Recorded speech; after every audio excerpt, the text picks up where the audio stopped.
let's talk about anime. Oh, I'm in. I'm here. Houston, I have landed. Hey, this is my review of Words Bubble Up Like Soda Pop, which is a Netflix anime. Our two lead characters are Cherry and Smile. Now, I'm aware that's not their real names. Their real names like Yuki and Yui, and honey, I'm gonna mix that up like it's cake batter, so I'm just gonna call them Cherry and Smile just to like keep it simple. For simple old me, let's just keep it simple. Smile is a girl who has a very big social media presence, but she always covers her face because of her buck teeth. And Cherry works at like a daycare centre for elderly people. Most of Cherry's interactions with people, he covers his ear with headphones because he doesn't like loud noises.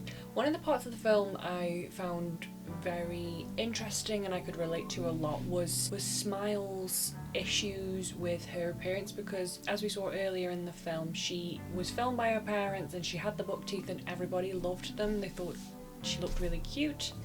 But as she's aged and she's started to change from like a young girl to a young woman, she started to hate that side of herself and wants to be perceived as not cute anymore.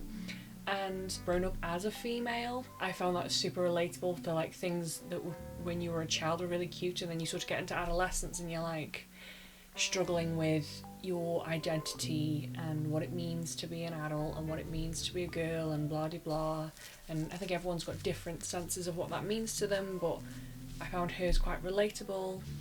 Obviously there's difficulties with being a young man, but I've never grown up as a young man, so I don't know the difficulties, but it's interesting to like see that portrayed and not in like a really hammy way. It was sort of quite subtle and I really appreciated that. So anyway, the reason that these two characters meet in the first place is that they're both in the shopping centre for different reasons. He's at work, she's filming herself for her social media, and they are near this stand together. They haven't met properly yet, and a young boy who's stolen a sign for this king of simps over here knocks into him and they bump into each other and their phones fall to the ground and it gets mixed up, and then when they separate they learn they've got the wrong phone. It brings them back together, which sets into motion the rest of the film. They also have this character called Mr. Fujiyama, who is an elderly gentleman where Cherry works and he looks after him. And this Mr. Fujiyama has lost a record, and that is another key element that brings Cherry and Smile together, this search for this man's record of his dead wife's voice, and because she was a singer. So that is really sweet, and it's just a nice story of these two coming together. They've both got their own issues, hers with her like appearance, her teeth and stuff, but she's like really bubbly because they're very different people. I would say that Cherry's very quiet and reserved, and Smile is super bubbly and happy, but she has this part of herself she needs to hide, and Cherry just wants to hide full stop. He just wants to have his headphones on, he gets really shy, he can't talk to people. Very cute. So this film, I would say, is very slow. So if you're not looking for that, I would maybe advise don't watch it now, because don't get me wrong, it is worth watching, but if you are not in the mood to watch like slice of life slow film, then I would maybe put it on the back burner a bit and come back to it later, because it is very, very slow. There's no like explosions, action sequences, it's all very chill. The positives with this film, because I do have some negatives as well, but the positives with this film is I loved the characters of Cherry and Smile. I found them both super relatable, but for different reasons. I feel that they played their roles perfectly. Cherry, he just broke my heart with his like nervousness. I myself can completely relate to that, just wanting to put your headphones on and just not have to deal with all that excess noise around you, too much going on. And then Smile's whole issues with her appearance and the social media thing, it felt like I super cared for these characters, and every little moment they had together, it felt important and special. And I liked how delicate the film was with their interactions. It wasn't like passionate love affair. These two together, they were both really shy and cute in their own way, and it was just nice. And then like my favourite part of the film, it was emotional and I loved it. It was when we'd seen that Cherry always wears his headphones. He always has them, he gets told off at work to take them down, and then he is walking with Smile and he doesn't wear them. My heart, I couldn't deal with it. I was like, oh my god, that's so cute. And I just loved little character moments like that. I think this film really excelled in those little small nuanced character moments that if you're paying attention you would see. Because I noticed actually he wasn't wearing his headphones before Smile picked up on it, and I was like, oh my god. It was really cute and I loved that. I think another amazing thing in this that really made it better for me was the haiku. The haiku in this film it felt like it gave the film an extra layer, just something a little bit more. I think if the haiku was not in the film, I would have scored it lower.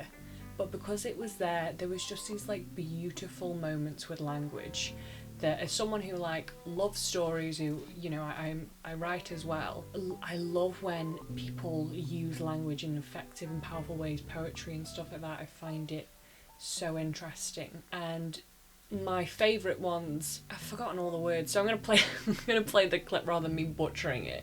So I loved this one.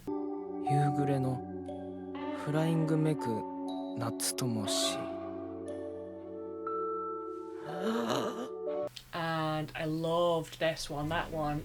Yamazakura, kakushita sono ha, boku wa suki. Yamazakura, kawaii sono ha, boku wa suki. That haiku,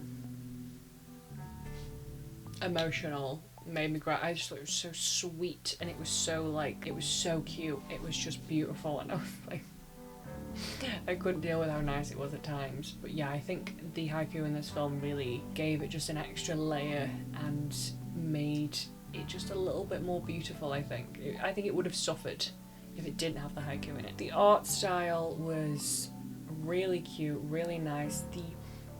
The colour palette at first, I'll admit, was a bit much for me because it's very like brightly coloured, beautifully, you know, everything is super bright and vivid.